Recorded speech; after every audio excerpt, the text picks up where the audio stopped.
Yeah, I'm going to do a little training here. And oftentimes when you're playing tennis, you have to do some training and on the court, off the court. And this is just where I'm practicing my bike with acceleration. I'm also practicing small paddles. And so when you're playing tennis, you realize how close your hand is. It's almost like a bowl. One tennis instructor talked about it's almost like bowling, but you're a little bit further out. Your hand's this way. It's not this way. And so it's a great way of practicing here that I can practice. And I'm hitting, these tennis balls here, and that I put in springs that are placed on my bike. And also next to me, I have some stands, and so I can practice hitting that ball, following through over my shoulder, this way over my shoulder. So when you think about tennis, young kids they all can improve, and so very few kids are going to. You think there's parents that want their kid to be number one. They're getting set up. I mean, they might be good players, but you want the kids to have fun, and you also want them to develop and become good players. And so here I'm practicing hand-eye coordination, and I'm using these different paddles. And so I can practice like volleys, so I can practice almost like a drummer. A drummer uses, it's amazing how, some drummers are very skilled. I mean, they practiced, and so they practice hitting the cymbal, they practice hitting the different drums, and so here I'm practicing just hand-eye coordination with my volleys.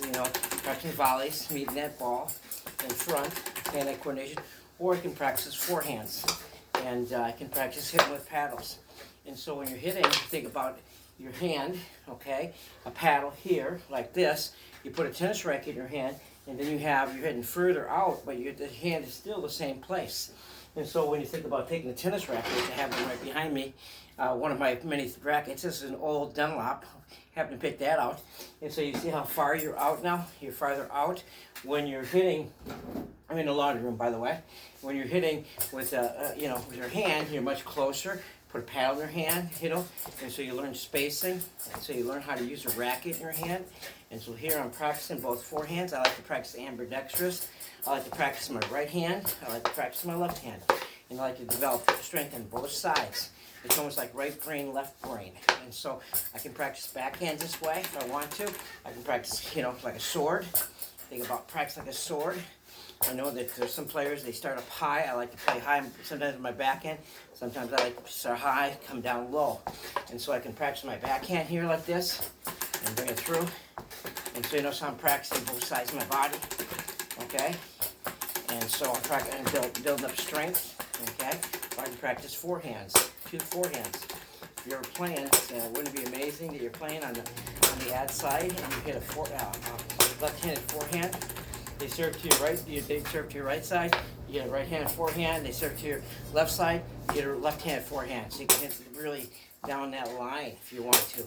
And so we have a better cross court. And so it's a great way of practicing. Here I've taken 2 balls, one from my left side going up, one from my right side going up, left side going up.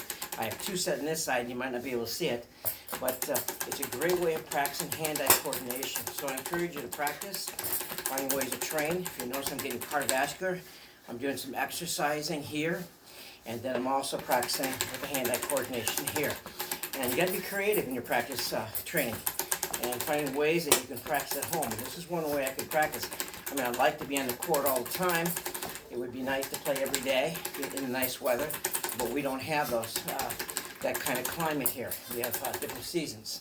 We have the beautiful season of winter, then of course spring and fall, summer, and then fall.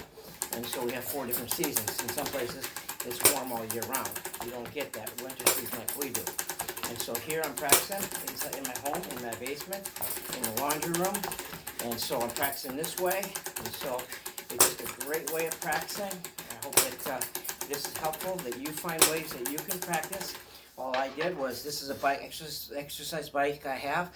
I took some put some springs, put 2 tennis balls here, and that way they're able to bounce. And then I put some balls on the side. You can see this one here, but it's hard to see this one. So this one's like this. I made this out of a seat, and so I had this one here on this side, and so I can practice over here. And so I put that in a stand over here, my left side, okay? And so now I can practice like I'm doing now. Great for hand-eye coordination practice. And so I hope this is helpful. I hope you find ways to practice that you would train. It's more than just talent. I mean, someone has talent, eventually is going to get beat by someone that has a lot of training.